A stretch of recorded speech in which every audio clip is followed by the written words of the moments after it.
Welcome to Wonderful Stories, a place where imagination comes alive. So let's begin. Part 1, The Boy Who Laughed Too Loud. Eden Vale had perfected the art of being a spectacle. If he was going to be talked about, he might as well make it unforgettable.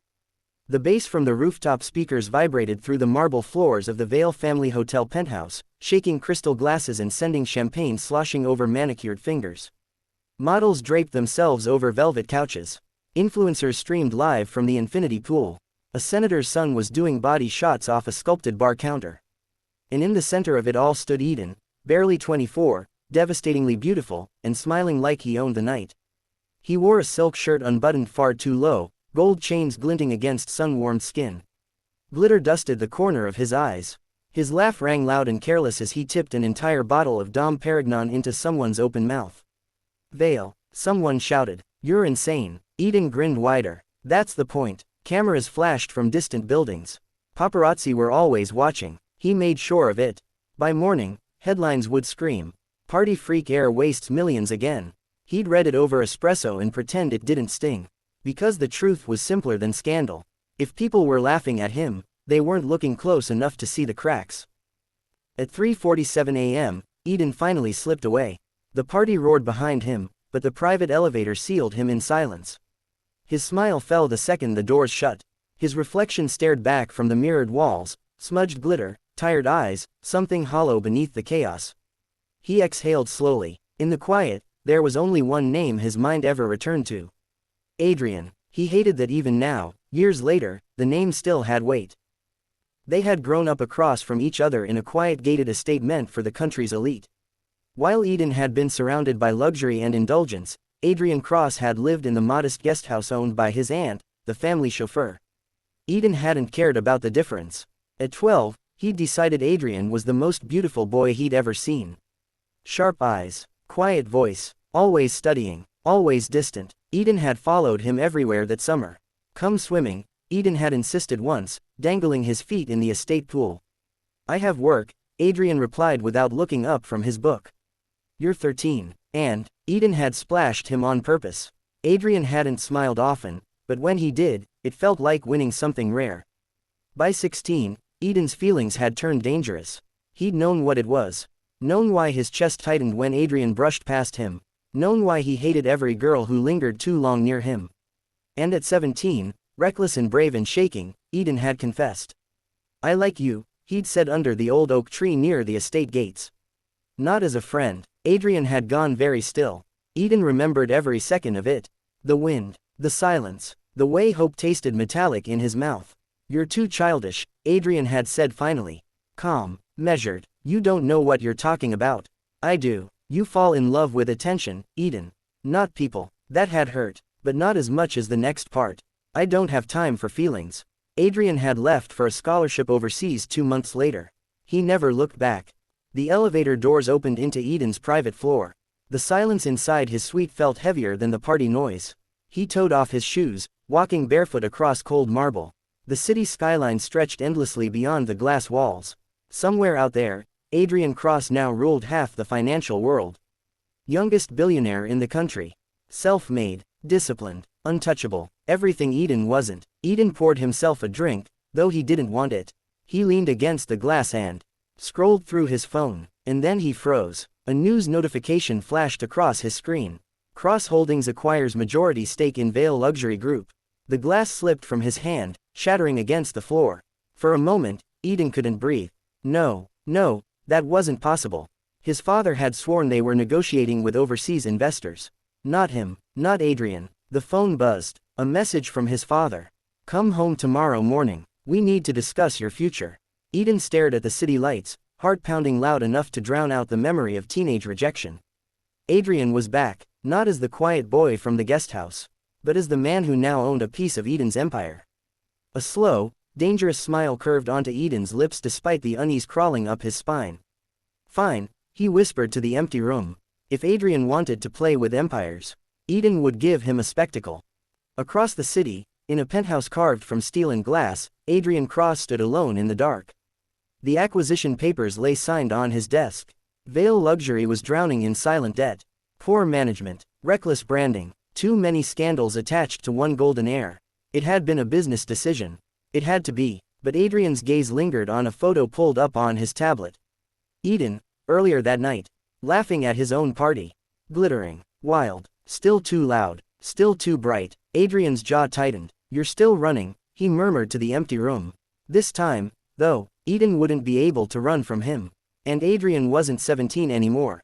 Part 2, the contract written in gold.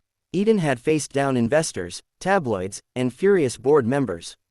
He had never been nervous walking into his father's office before. But today, his pulse felt like a countdown. The Vale estate was pristine as always, white stone, manicured gardens, fountains imported from Italy. Wealth didn't disappear overnight, it just rotted quietly underneath. Eden stepped inside without knocking. His father stood near the floor-to-ceiling windows, stiff and composed as ever. And seated across from him, Adrian Cross, perfectly tailored charcoal suit, black tie, silver watch, not a single strand of hair out of place. He didn't look up immediately. That hurt more than it should have. Well, Eden drawled, forcing a lazy smile. If it isn't the prodigy who crawled out of our guesthouse. Adrian's eyes lifted then, dark, assessing, unreadable. Hello, Eden. His voice hadn't changed, still low, still steady, still capable of undoing something deep inside Eden's chest. Eden shoved his hands into his pockets. I heard you went shopping. His father cleared his throat sharply. This isn't a joke. It's always a joke, Eden replied lightly. Especially when I'm in the room. His father's expression tightened. Vale luxury is 30% underwater. Silence. Eden blinked once. That wasn't possible. We've been covering losses with short-term capital and private leverage, his father continued. If Cross Holdings hadn't intervened, we would have collapsed within the year. Eden's gaze snapped to Adrian. You bought us, he said flatly. I invested, Adrian corrected. You bought control. Adrian didn't deny it. A thin folder slid across the desk toward Eden. His name was printed across the front. What's this? Eden asked. Your solution, his father replied. Eden opened it. His breath stalled. Marriage contract agreement. Between Eden Vale and Adrian Cross. For strategic consolidation of assets and brand stability. He laughed. Actually laughed. You're joking. Neither of them smiled. This merger stabilizes public perception, his father said. Cross Holdings gains majority influence. Vale Luxury maintains its legacy. The markets respond favorably to powerful unions. Eden looked up slowly. You're selling me. His father's voice hardened. You've cost this family millions in damages, Eden. Your scandals. My scandals sell products. They erode investor trust. Eden's fingers tightened around the contract. Adrian finally spoke. It's efficient. Eden turned to him, fury flickering through the practiced indifference. Efficient. Our brands complement each other, Adrian said calmly. Your influence. I'm infrastructure. Oh, that's romantic. It's not meant to be. That landed. Of course it wasn't. Eden stood abruptly. You rejected me once. That wasn't enough. Now you want to marry me for stock value. Adrian's jaw flexed slightly at that. This isn't personal. That's the problem. Silence stretched between them. Eden hated that Adrian still smelled like cedar and winter air. Hated that standing this close made old memories feel dangerously alive. You don't have to do this, Eden said quietly, almost to himself. Adrian's gaze sharpened. Yes, you do. The words were quiet, but absolute. Eden felt the old sting bloom in his chest. Cornered, controlled, managed, just like when they were 17. He closed the folder. When's the wedding? He asked flatly. His father blinked, surprised. 1 month. Make it 2 weeks, Eden said suddenly. Both men looked at him. If I'm going to be auctioned off, let's at least make it dramatic. His father hesitated, then nodded slowly. Fine. Adrian studied him carefully. Eden met his gaze head on. You want the party freak heir? Eden smiled thinly. You're marrying him. The wedding was private but ruthless in its elegance. No press. No guests beyond key executives and legal witnesses. Eden wore white silk with a plunging neckline, diamonds at his throat. He looked less like a groom and more like temptation dressed as surrender. Adrian wore black. Of course he did. They stood before a city skyline instead of an altar. No vows about love, just signatures, just power. When the officiant prompted them to exchange rings, Adrian stepped closer. Eden refused to look away. You don't have to pretend, Eden murmured. I'm not pretending. The ring slid onto Eden's finger, cool platinum, heavy. Ownership disguised as commitment. Eden swallowed. When it was his turn, his hands didn't shake. He wouldn't give Adrian that satisfaction. You always did like control, Eden whispered as he placed the ring on Adrian's hand. Adrian leaned in just slightly. You always did like chaos. Opposites attract, or destroy each other. Their lips brushed. It was brief, polite, but it sent heat straight down Eden's spine. Applause echoed softly in the room. It was done. Eden Vale was no longer just a reckless heir. He was legally bound to the billionaire who once broke his heart. That night, the penthouse felt different. Colder, larger. Adrian set his cufflinks on the dresser with methodical precision. There are 2 primary bedrooms, he said. You may choose. How generous. I'm not interested in restricting you. Eden laughed under his breath. No, you're interested in controlling outcomes. Adrian's eyes flicked toward him. You confuse control with protection. And you confuse detachment with strength. The air thickened. For a moment, neither moved. Eden stepped closer, just enough to test the tension. You could have had me once, he said quietly. Without contracts. Adrian's voice dropped. You weren't ready, or you weren't brave. Something flashed in Adrian's eyes then, something sharp. But it disappeared just as quickly. This arrangement benefits us both, Adrian said. Eden stepped back. There it is. Business. Logic. Distance. Eden turned toward the left bedroom. Good night, husband. He shut the door behind him. Only once he was alone did he press his back against it and close his eyes. He told himself he didn't care. He told himself this was just another performance. But across the hall, Adrian stood motionless in the dark, staring at the closed door.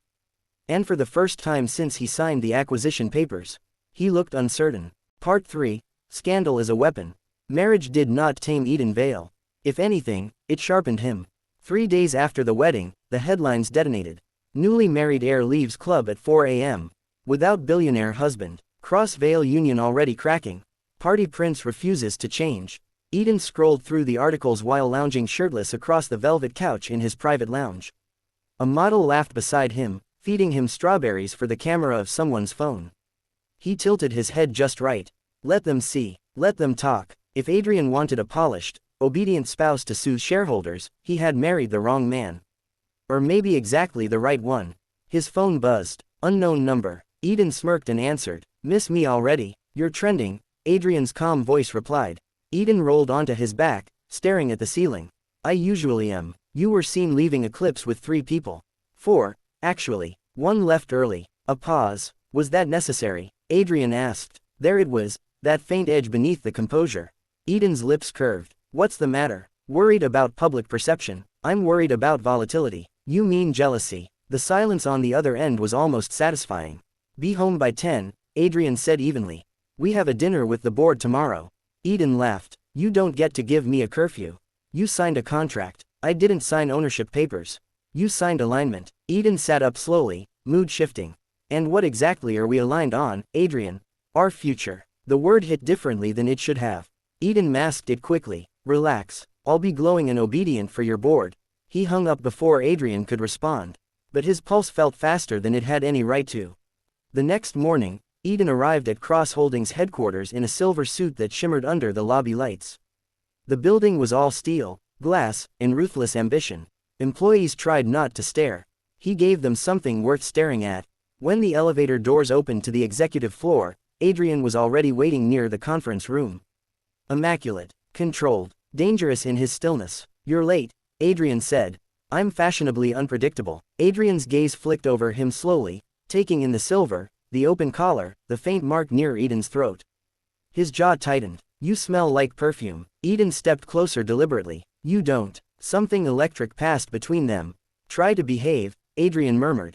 Make me. The board meeting was suffocating. Executives discussed restructuring plans, brand rehabilitation, investor confidence.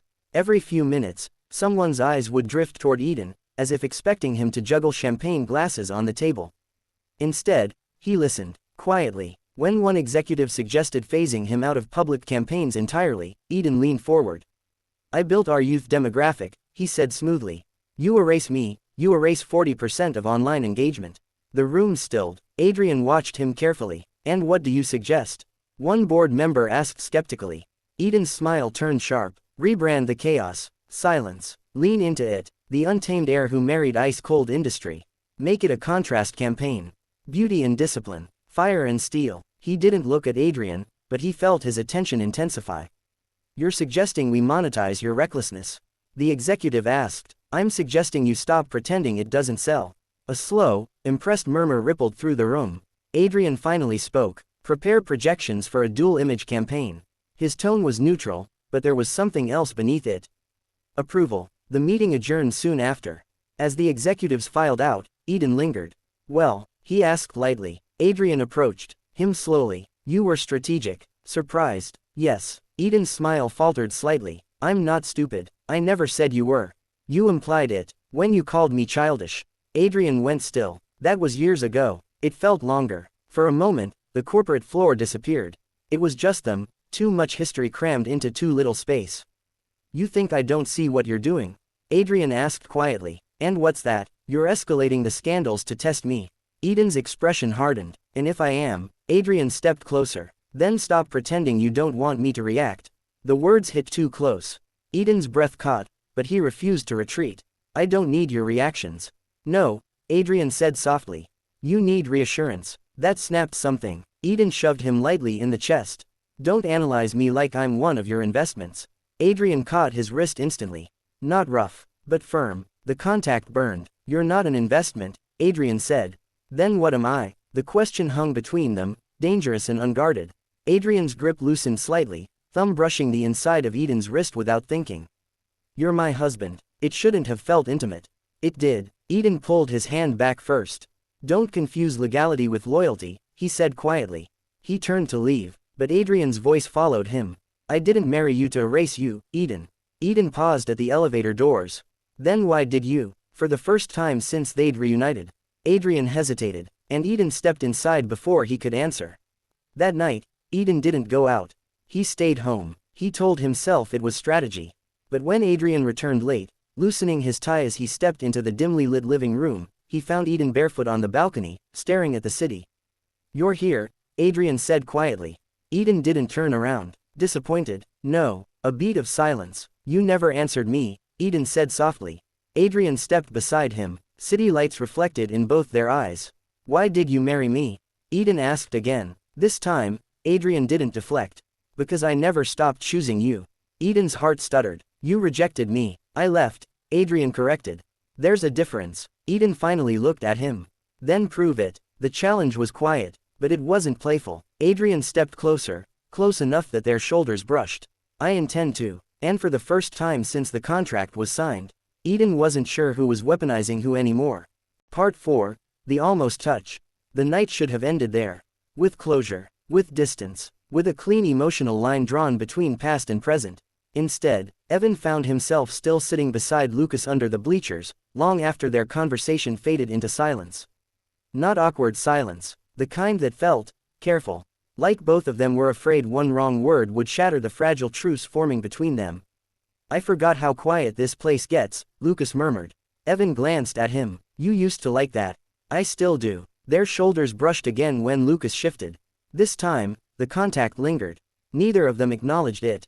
But neither moved away. You changed, Lucas said. People do in 10 years. I don't mean that. His voice softened. You used to talk with your hands when you were passionate. Now you hold everything in. Evan looked down at his fingers resting on his knee. He hadn't even noticed. You stopped playing guitar when we broke up, Evan said suddenly. Lucas blinked. How do you know that? You stopped posting covers. Stopped joining school festivals. I checked. Lucas studied him. You were watching too. A quiet truth passed between them. They had both pretended to let go. Neither really did. A cold breeze passed. Evan rubbed his hands together. Without thinking, Lucas held out his jacket. Evan stared at it. You'll get cold, Lucas said.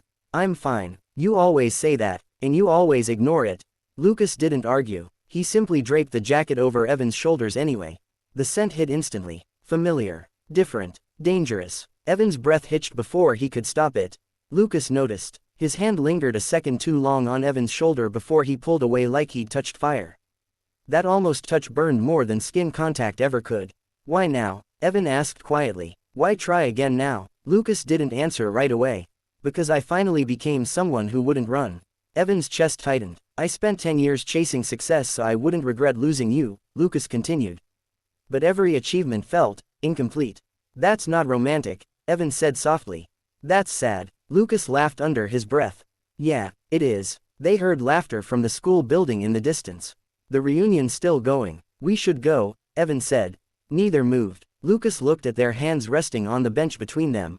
So close. A breath apart. I keep thinking, Lucas said, voice low, if I touch you, everything will come back.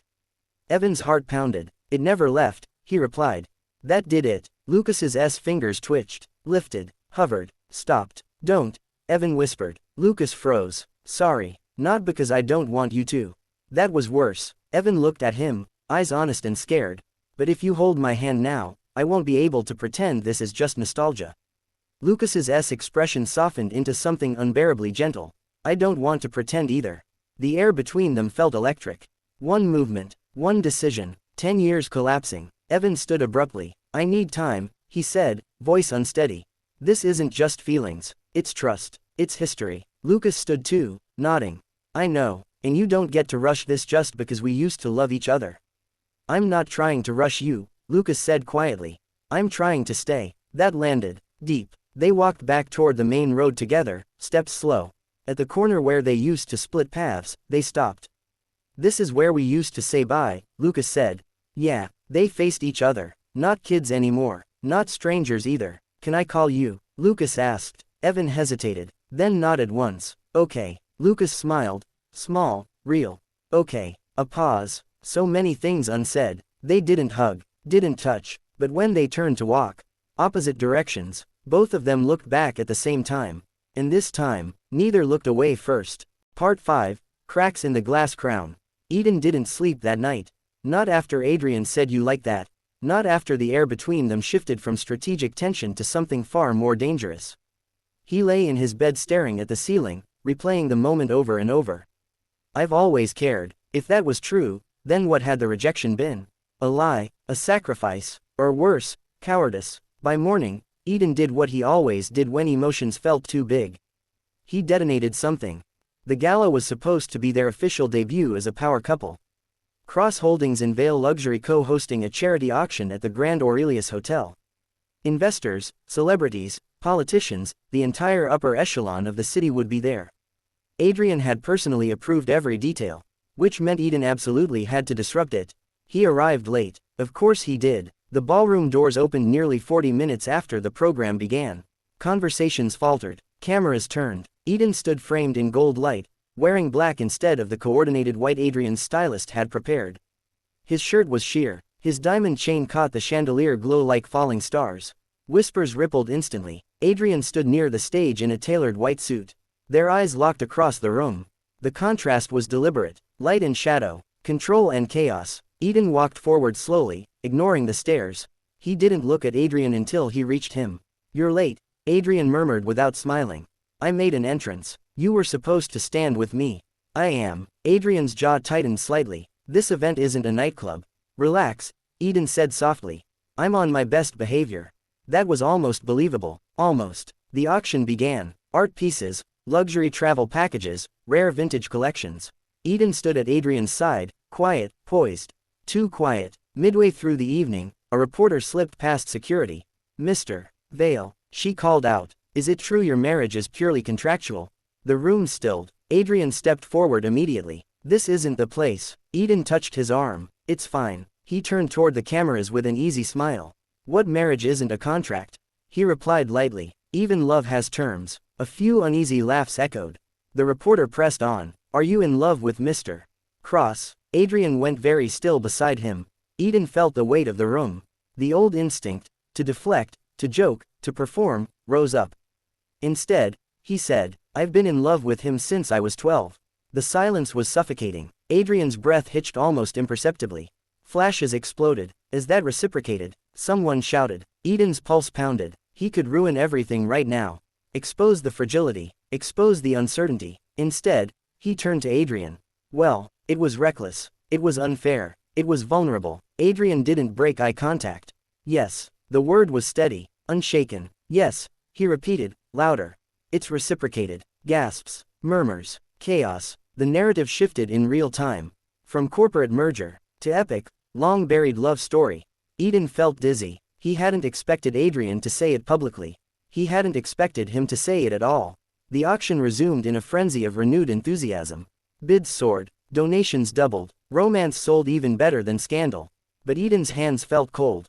When the final gavel struck and applause filled the ballroom, Adrian leaned in close. "We need to talk," he said quietly. They didn't speak until they were inside the limousine. The partition slid up. Silence. Eden stared out the window. "You blindsided me," Adrian said evenly. "You handled it." "That wasn't the point." Eden turned sharply. "You said yes. Yes. You could have denied it. I don't lie. Except when you did." The tension snapped tight. "You're still angry," Adrian said. "You're still controlled." Adrian exhaled slowly. "You weaponized your feelings in front of investors." Eden laughed bitterly. "You weaponized marriage. That was to protect you. I didn't ask to be protected." The car felt smaller by the second. Adrian's composure cracked just slightly. "You think I don't know what they were planning before I stepped in?" Eden froze. "What? Hostile takeover. Liquidation. You would have been removed from the board within 6 months." The words hit like ice water. "My father wouldn't." "Your father agreed to the acquisition because he had no choice." Eden's mind raced. "You're lying." "I'm not." Silence swallowed them whole. Eden's chest tightened. "So this was charity?" he asked quietly. "You saved me. I stabilized what you built. And tied me to you in the process." "Yes." The honesty was brutal. Eden's voice dropped. "You don't get to decide my battles. And you don't get to self-destruct just to prove you're free." That one landed hard. For a moment, neither spoke. Then Eden asked the question he'd been avoiding. "If the company wasn't failing, would you have married me?" Adrian didn't hesitate. "Yes." Eden's breath faltered. "Why?" "Because I was done watching from a distance." The limousine stopped. They didn't move. "You don't get to play hero and lover at the same time," Eden whispered. "I'm not playing." "Then what are you doing?" Adrian reached for him slowly. Not forceful, not commanding, just intentional. "I'm choosing you," he said quietly. "In public, in private, without contracts." Eden searched his face for calculation. He didn't find it. That terrified him more than anything. Because if Adrian meant it, then Eden had nowhere left to hide. That night, the headlines shifted again. Billionaire confirms lifelong love for party Heir. From rejection to devotion, the cross-veil romance. For once, Eden didn't feel like a spectacle. He felt exposed, and standing in the penthouse living room, inches away from the man who had once shattered him. He realized something dangerous. He still wanted him, not the empire, not the protection, just him, and that was far more terrifying than any scandal. Part 6, The Things We Don't Say. The penthouse felt different after the gala. Not quieter, heavier. The confession hung in the air like expensive perfume, impossible to ignore, impossible to wash out. Eden stood by the bar, pouring himself a drink he didn't actually want. His hands were steady. That annoyed him. Behind him, Adrian removed his cufflinks with slow precision. "You're spiraling," Adrian said calmly. Eden didn't turn around. "I'm standing. You haven't made a joke in 12 minutes. That's your metric." "Yes." Eden let out a breath that almost sounded like a laugh. "You said yes," he said finally, staring down at the amber liquid in his glass. "In front of everyone." "Yes. Do you understand what that does?" "It stabilizes the narrative." Eden's jaw tightened. "That's not what I meant." He turned then. "People will expect something real." Adrian held his gaze. "It is real." The simplicity of it made Eden's pulse stutter. "You don't get to say things like that like they're quarterly reports," Eden snapped. "Love isn't an acquisition." "I know. Do you?" That landed. For a moment, Adrian didn't have an immediate answer. Eden set the untouched drink down. "You rejected me," he said quietly. Not gently, not vaguely. "You told me I was childish. That I loved attention more than people." "You did," Adrian said. Eden flinched. "But not more than me." Silence. Adrian stepped closer. Not enough to touch, just enough to shift the air between them. "You were 17, Adrian continued. "You had the world handed to you. I had nothing. You had me." The words slipped out before Eden could stop them. Adrian's composure cracked, just barely. "And what would I have given you?" he asked softly. "A scholarship dorm, debt, uncertainty. I didn't care." "I did. That was the difference." Eden's throat felt tight. "You don't get to decide what I'm willing to struggle for," he whispered. "I didn't want you to struggle at all." The confession hit deeper than the public one. This wasn't for cameras. There were no shareholders here. Just history. Eden shook his head slowly.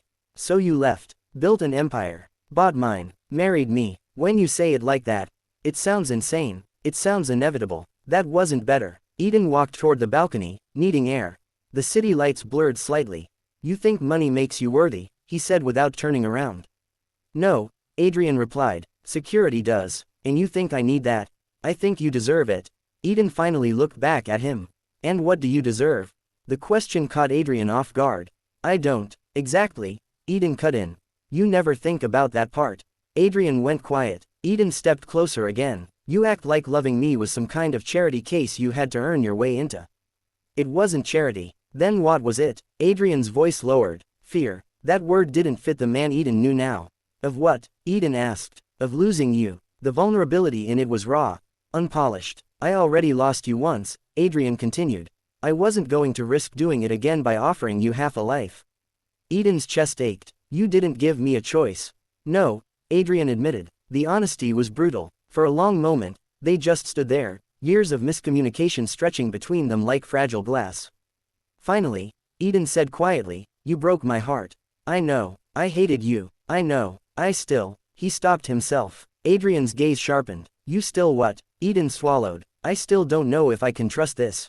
That was the truth. Not the anger. Not the sarcasm. The fear. Adrian nodded once. That's fair. No defensiveness. No argument. Just acceptance. And somehow, that hurt more. You don't get to fix this overnight, Eden said. I'm not trying to. Then what are you trying to do? Adrian stepped closer until there was barely space between them. Stay, he said simply. The word echoed from part 4, but this time it felt heavier. More deliberate. You always say that, Eden murmured. And you always test it. Because you always leave. Adrian lifted his hand slowly, giving Eden time to pull away.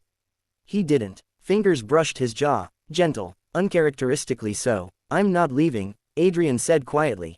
Eden searched his face for calculation. He didn't find it. What he found instead was something far more terrifying. Hope. You can't just decide that, Eden whispered. I already did. Eden's breath hitched. You don't control everything. No, Adrian agreed. Just my choices. And you're choosing. You. The word settled between them like gravity. Eden's defenses felt thin. Dangerously thin. If I believe you, he said softly, I don't get to run anymore. Adrian's thumb brushed lightly against his cheek.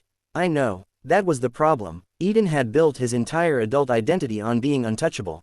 Unbothered. Uncommitted. If he believed Adrian, if he let himself want this, he'd have to risk being 17 again. Open, exposed, and devastatable. You're asking for a lot, Eden said. I'm offering more. The air shifted. Slowly, carefully. Eden closed the distance first this time. Not impulsive, not reckless, intentional. His hand slid into the front of Adrian's shirt, gripping lightly. You hurt me, he said against Adrian's mouth. I know. If you do it again, I won't. You don't get to promise that. Adrian's voice dropped to something almost unsteady. I won't choose to. That was the closest thing to vulnerability Eden had ever heard from him. And for the first time, Eden didn't feel like the only one standing on fragile ground. Their foreheads touched. No cameras, no contracts, no performance. Just two men who had been orbiting each other for years. Finally standing still. Part 7, The Edge of Temptation. The following week felt like walking on glass. Eden had returned to his normal life, the parties, the champagne, the velvet chaos, but everything tasted different now. He no longer chased attention to feel alive. He chased it to see if Adrian would notice. Tuesday night, the club was packed. Neon lights reflected off polished floors, bodies swaying to a deep bass that Eden could feel in his chest. He moved through the crowd like he owned it, fingers brushing strangers, laughter slipping past perfectly rehearsed lips. Cameras flashed, drinks were poured, whispers followed, but Eden barely registered any of it. He was waiting for a notification. It came. Are you safe? He smirked. Adrian, even now, controlled him with a single text. Eden typed back. Safe enough. Adrian didn't appear until 11:57 p.m., almost midnight.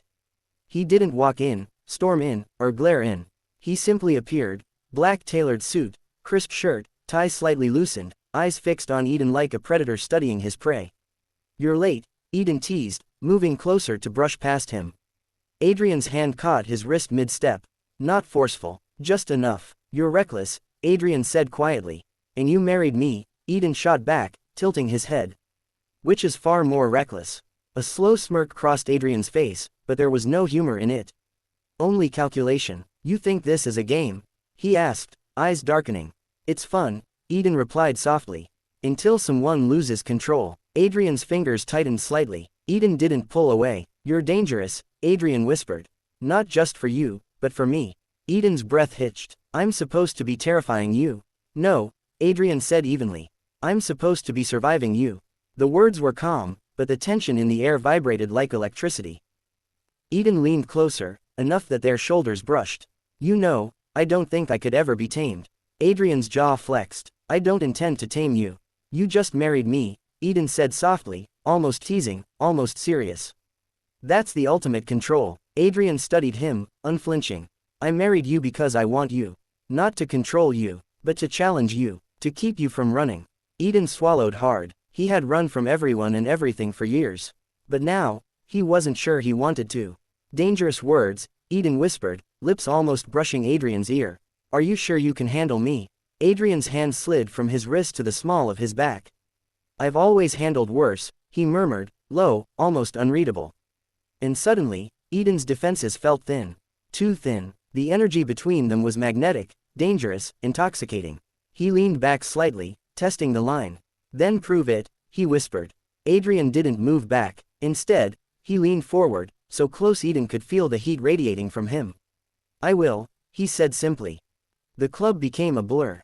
Eden danced, laughed, even flirted, but the entire time, his eyes kept finding Adrian.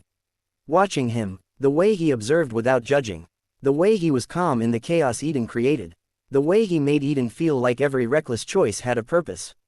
And then, somewhere between the second martini and the third DJ drop, Eden realized he didn't want to escape.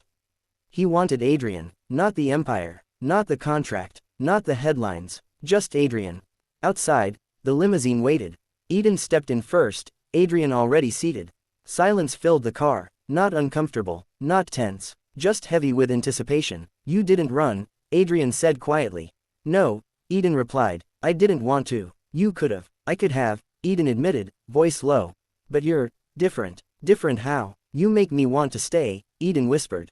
The words were out before he could second-guess them. Adrian's gaze softened. And you think I won't break you? You already tried, Eden said with a faint smirk. And failed. Adrian leaned closer. Then I won't try anymore, he said quietly. I'll just choose you. Every day. Eden's chest tightened. He wanted to test that promise, push it, pull it. But he stayed quiet, letting Adrian's words sink in. For the first time in years, he felt something he hadn't allowed himself to trust. And it terrified him. The limousine stopped outside the penthouse. Adrian opened the door for him, letting him step into the quiet sanctuary that had witnessed their confessions and confrontations. Eden paused in the foyer, looking back at Adrian. You're still staying? He asked softly. Yes, Adrian said, until you don't want me here anymore. Eden let out a shaky laugh. That's comforting, and terrifying. Adrian's lips curved in the slightest smile. Good, he murmured. I want you on edge. Eden's defenses slipped further. He didn't move, couldn't move. Adrian's presence had become gravity, pulling him closer than he wanted to admit. And for the first time in years, Eden didn't run. He didn't even think about it. Because the man who once broke his heart had returned to claim him, and Eden was on the edge of wanting it more than anything. Part 8. Secrets between silk and steel. The penthouse had grown quiet in a way Eden wasn't used to. Not the bustling chaos of parties, not the press frenzy, not the endless invitations that had once defined his life. This was different, still, deliberate, intimate. Eden found himself in the bedroom, tracing the contours of the silk sheets with restless fingers. He wasn't tired. He wasn't thinking about sleep. He was thinking about Adrian, about the way his composure had cracked just enough the night before to make Eden feel alive in a way no party ever could. Adrian appeared in the doorway silently, hands in his pockets, observing Eden with a stillness that always unsettled him. You're still awake, Adrian said softly. I can't sleep, Eden replied honestly. Not after last night. Adrian stepped inside, letting the door close behind him. The faint click of the lock was oddly reassuring. You were reckless at the gala, Adrian said quietly, eyes fixed on Eden. And yet, it worked. Eden's lips curved. I'm good at chaos. You know that. Adrian's gaze softened slightly. You're good at more than chaos. You just don't let anyone see it. Eden frowned. Why now? Why what? This, whatever this is. Why now? Eden's voice was sharp, edged with both curiosity and fear. Adrian took a step closer. Because I've always waited. I just didn't know if you'd stay long enough to let me in. The words hit harder than Eden expected. He had spent years chasing attention, leaving hearts bruised, leaving himself bruised. And here was Adrian, calm, deliberate, unyielding, offering him a choice. A real choice. Eden swallowed hard. And if I mess this up? Adrian's lips twitched into a faint, almost imperceptible smile. Then I'll deal with it. With you. Together. The word together hung in the air like a promise and a challenge. Eden felt both drawn to it and terrified by it. I've always been reckless, he admitted quietly, stepping closer. You know that. You've seen it. And you've also been honest, Adrian replied, closing the space between them. Not just with me, but with yourself. Eden's chest tightened. The vulnerability of it was dangerous. He wasn't used to being unguarded with anyone, let alone the man who had once rejected him and now held his heart in both hands without trying to crush it. You could leave, Eden whispered, voice low. Any time. You always could. I could, Adrian agreed. But I won't. Eden's hands trembled slightly as he reached out, tracing the line of Adrian's jaw. And what if I break you? You can't, Adrian said simply. Not anymore. The confidence, the calm, the certainty, it was intoxicating. Eden felt himself leaning in, magnetized, drawn toward the man who had once been untouchable in every way. Their lips met, first softly, testing, then with more certainty, more hunger. It wasn't just passion, it was history, betrayal, longing, and the unspoken apologies of years compressed into a single moment. Eden felt the weight of every unsaid word, every lonely night, every rejection, every reckless choice he had made, all colliding in this kiss. Adrian pulled back slightly, resting his forehead against Eden's. You don't have to be afraid, he murmured. Eden's voice was barely audible. I'm not afraid. I'm cautious. There's a difference, Adrian said. I can handle cautious. I can't handle someone running away. Eden's chest heaved. He wanted to argue, to push back, but the honesty in Adrian's gaze left him silent. I don't run anymore, Eden admitted quietly. Not from you. Adrian's hands slid around Eden's waist, anchoring him. Then stay, he whispered. With me, here, now. The world outside the penthouse ceased to exist. No flashing cameras, no gossip columns, no chaos. Just them, two hearts raw, histories intertwined, secrets shared in whispers, hands and lips and breath tangled together. Eden realized, in that moment, that he had spent years chasing the wrong things, attention, excitement, power. But Adrian had always been the constant, the center, the gravity he hadn't known he needed. I've waited for this, Adrian said softly, almost to himself. For you to let me in, fully. Eden's heart faltered. And now, Adrian said, tightening his hold just slightly, we start. And for the first time in a long time, Eden felt like he wasn't surviving the world. He was living, fully, dangerously, beautifully. Because sometimes the things you're afraid of, the vulnerability, the closeness, the potential heartbreak, are also the things that save you. Eden didn't know what the future held. But in that quiet, silk-scented room, with the city lights below and the man he had once loved standing before him, he knew one thing, he wasn't running. Not tonight, not ever again. Part 9, Temptation and Turmoil. The days after that night felt surreal. Eden was no longer just the wild party heir. The thrill of chaos still tempted him, but the stakes had shifted. Every choice now carried weight, not just for him, but for the man who had returned to claim him, steady and unshakable. It started with the boardroom. Cross Holdings had been Eden's playground, a place of reckless decisions and adrenaline-fueled victories. But Adrian had brought a new order to it. Calm, strategy, discipline. Eden watched him from across the sleek glass table, every movement precise, every word measured. It was infuriating, and intoxicating. You're thinking too fast, Adrian said quietly, sliding a report across the table. Slow down. Assess before you act. Eden smirked, leaning back in his chair. Or maybe I'm thinking too creatively. Adrian's eyes narrowed, or recklessly. The tension between them crackled. It wasn't just business. It never was anymore. Every glance, every subtle touch across the table, felt like a spark. Eden's pulse raced, a dangerous mixture of admiration, frustration, and desire. You're impossible, Adrian muttered, finally looking away. And yet, here you are, Eden whispered under his breath. Adrian's gaze snapped back, sharp and calculating. Don't tempt me. Eden grinned, inwardly thrilled. Adrian was never one to admit defeat, but Eden could see the pull, the subtle way he leaned into Eden's chaos without letting it consume him. Later, Eden found himself in the penthouse, pacing the living room. His phone buzzed. Another invitation. A party. A scandal. A headline waiting to happen. He ignored it. Instead, he turned to Adrian, who was sitting quietly on the couch, reading a financial briefing. Calm, composed, utterly magnetic. "You're late," Adrian said, not looking up. "I'm here now," Eden replied, smirking. "Is that enough?" "It should be," Adrian said softly, finally meeting his eyes. "If you want it to be." The words hung in the air. A challenge, a temptation, a truth. Eden felt a rush of adrenaline. He wanted chaos, but he also wanted Adrian. The pull was magnetic, almost painful. "You know," Eden said, stepping closer, "I've always tested you. Pushed boundaries. Made sure you'd stay." Adrian's lips twitched. "And I always did." "That's comforting," Eden whispered. "And terrifying." Adrian's hands found Eden's waist, steady, grounding. "Good," he murmured. "You should feel both." Eden leaned into him, their foreheads touching. "You're patient," he said quietly. "Too patient for your own good." "And you're reckless," Adrian replied. "Too reckless for yours." The balance between them was delicate. Electric. Dangerous. And Eden felt it deep in his bones. The night stretched on, and Eden felt an urge he hadn't felt in years, to test Adrian. Not out of cruelty, but to see if Adrian would truly stay, if he would truly risk the same vulnerability Eden was teetering on. He leaned in, lips brushing Adrian's ear. "What if I mess this up?" "You won't," Adrian whispered. "Not if we're honest." Eden's chest tightened. Honesty was new. Vulnerability was new. Desire, real, unbridled desire, was new. He kissed Adrian, slow, deliberate, tasting the unspoken words between them. Their hands roamed, careful but eager, exploring boundaries they had never crossed before. Eden realized with a jolt, this was more than temptation. It was trust, and trust terrified him. Adrian pulled back slightly, eyes dark, serious. "I want you, Eden.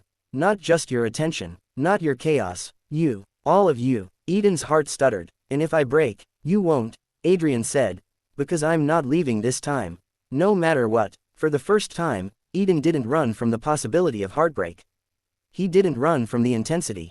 He let himself fall, knowing Adrian would catch him. And in that moment, Eden understood something profound. The most dangerous game wasn't the parties, the headlines, or the chaos, it was surrendering his heart to someone who had the power to destroy it. Except Adrian wouldn't destroy him. He would protect him, love him, challenge him, stay. And that, Eden realized with both fear and exhilaration, was more intoxicating than any party, any champagne, any headline. Part 10. Diamonds, Vows, and Everything Between. The dawn came slow, spilling pale gold across the penthouse floor. Eden woke first, tangled in silk sheets, heart still hammering from the night before. Adrian lay beside him, steady, calm, the contrast to Eden's restless energy striking as always. For a long moment, Eden just watched him, the quiet confidence, the handsomeness, the man who had once rejected him and now held his entire world in both hands.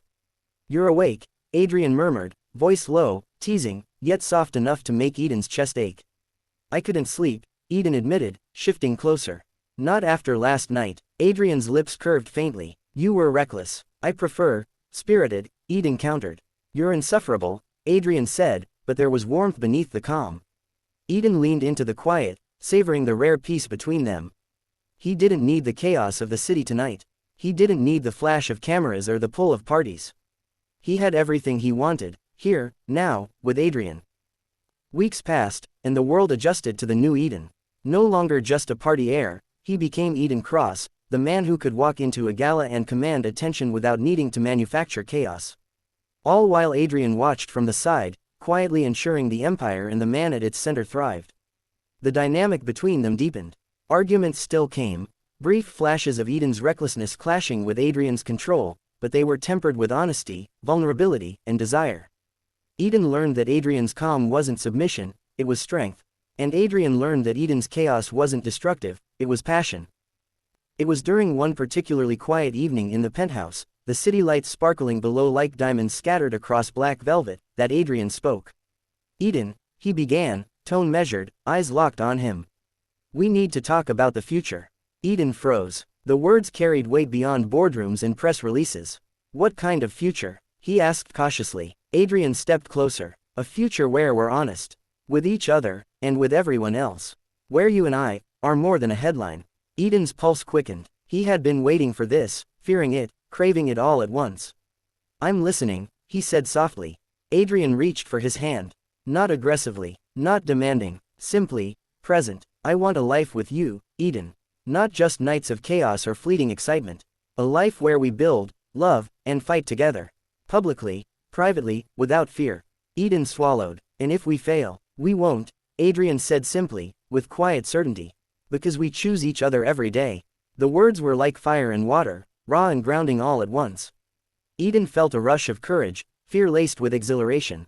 He stepped closer, fingertips grazing Adrian's cheek. You're terrifying, he whispered. And you love it, Adrian replied, lips barely brushing Eden's. They kissed. Not recklessly, not fleetingly, but with purpose. A promise sealed in lips, breath, and hearts. The wedding wasn't a grand spectacle. There were no excessive headlines, no over-the-top chaos. Just family, a few close friends, and the city skyline as their backdrop. Eden wore black, tailored perfectly, his diamond chain resting lightly on his chest. Adrian wore white, crisp and flawless, his calm presence grounding Eden like a magnet. They exchanged vows quietly, words honest and unfiltered. No hyperbole, no staged theatrics, just two men acknowledging their history, their scars, their unshakable bond. I've loved you since we were 12, Eden said softly, voice steady despite the tremor in his chest. And I still choose you. Every day, in chaos, in calm, in everything in between. Adrian smiled, eyes shining with restrained emotion. I've waited my whole life for this. I choose you, Eden Cross. Not because it's safe, not because it's easy, but because it's you. Always you. Rings were exchanged, fingers intertwined, and when they kissed for the first time as husband and husband, it wasn't just desire, it was history, longing, forgiveness, and promise all fused into one moment. Later, alone in the penthouse, Eden rested against Adrian, listening to the city hum below.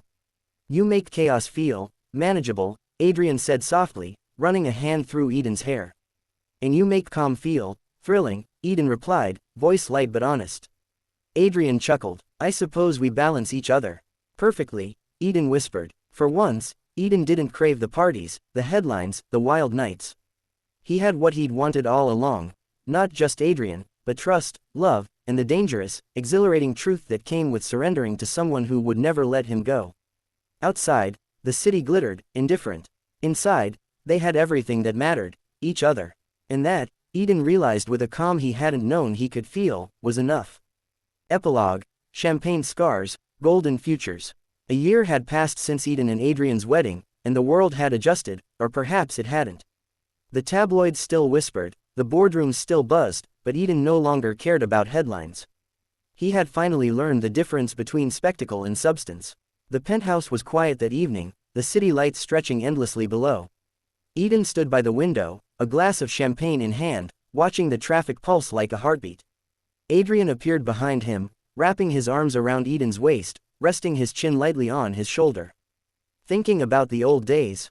Adrian asked, voice low, teasing. Eden laughed softly. Sometimes. I can't believe how reckless I used to be. How obsessed I was with proving myself. And now, Adrian murmured, now, I don't need to prove anything. Not to anyone, not even myself. Eden leaned back into Adrian, savoring the warmth, the certainty, the calm chaos of their union. Adrian pressed a kiss to the side of Eden's head. You've changed, he said. Not because I tamed you. But because you chose to stay. To trust. Eden smirked, sipping his champagne. And you, still the unflappable billionaire, controlling everything. Some things, Adrian admitted with a faint smile. But you taught me something too. Eden raised an eyebrow. Oh, that chaos, it's beautiful when it's yours. They stood together, quiet, letting the hum of the city and the soft clink of their glasses fill the room. Eden realized that life wasn't about parties, power, or even love at first glance. It was about the people who chose to stay through the chaos, the scars, the mistakes. And Adrian had chosen him. Every single day. Here's to us, Eden whispered. To us, Adrian echoed, and for the first time, Eden didn't feel the weight of past heartbreak or reckless mistakes. He felt only certainty, only possibility. Outside, the city sparkled like diamonds scattered across black velvet. Inside, Eden and Adrian, two men who had lost, hurt, and rebuilt, shared a quiet victory, love that had survived rejection, distance, and wild chaos. A love that would endure everything in between. Bonus epilogue. 5 years later, champagne, chaos, and forever. 5 years. Eden had never thought he'd stay in one place, or with one person, for so long. And yet here he was, perched on the balcony of their sprawling villa overlooking the Mediterranean, the sea glowing under a sunset that seemed to set the sky on fire just for them. Adrian leaned against him, hand resting possessively over Eden's, his gaze fixed on the horizon, but never missing a beat of Eden's mischievous smirk. "You're staring again," Eden teased, his voice soft but playful. "Planning my next scandal. Just making sure you're still alive," Adrian said, dry but affectionate, his thumb brushing Eden's knuckles. "You haven't caused a minor international incident in the last 3 days." "I'm worried." Eden laughed, the rich, reckless laugh that had once charmed, and terrified, every party in the world. "You think 5 years can tame me?" Adrian's lips twitched into a rare grin. "Not tame, contain." Slightly. The villa's doors opened behind them, and the faint pitter-patter of little feet reached their ears. 2 small, energetic children barreled out, Eden's son and daughter, each a perfect blend of their parents' features, the chaos, the charm, the magnetic defiance that Adrian sometimes found terrifyingly irresistible. Eden scooped up their daughter, spinning her with laughter while Adrian lifted their son, holding him effortlessly in one arm as if he were part of the air itself. Watching Adrian with their children made Eden's heart ache in a way only years of love, heartbreak, and triumph could produce. The man who had once rejected him, who had once built walls around his heart, now built their family, their home, their chaos, and he did it with a calm that made Eden's wildness shine even brighter. Later, after the children were tucked in, Eden found himself alone with Adrian again. The villa was quiet now, save for the soft hum of waves and the faint clink of a wine glass. Eden leaned into Adrian, letting the familiar warmth and strength ground him. "You know," Eden said softly, "I never thought I'd survive this long without chaos breaking me apart." Adrian tilted his head, eyes dark and teasing. "And yet here we are. Chaos contained, and thriving." Eden smirked, tracing the line of Adrian's jaw. "Do you ever get tired of me?" Adrian shook his head, voice low, deliberate. "Never. Even after 5 years, even after everything we've survived, you're still dangerous. Still mine, and I still want you." That admission made Eden's pulse quicken, a thrill he hadn't felt in years, dangerous, exhilarating, intoxicating. He pressed his lips to Adrian's, slow, deliberate, teasing, tasting the man who had once broken his heart and had spent 5 years rebuilding it stronger than ever. "And you," Eden murmured against his lips, "still drive me insane." "Good," Adrian whispered back, fingers tangling in Eden's hair. "I like it that way." Outside, the Mediterranean glimmered under the moonlight, endless and untamed, just like Eden and Adrian's love, wild, enduring, and impossible to contain. They had survived rejection, scandal, and chaos. They had chosen each other over and over again. And now, they thrived, together, fearless, unshakable, and infinitely in love. The future was unknown, but Eden didn't need to fear it. Because after 5 years, he knew one thing: no matter what storms came, he would always have Adrian. And Adrian would always have him. Forever. If you like the story, don't forget to like, subscribe and hit the bell icon to get notifications for more amazing stories.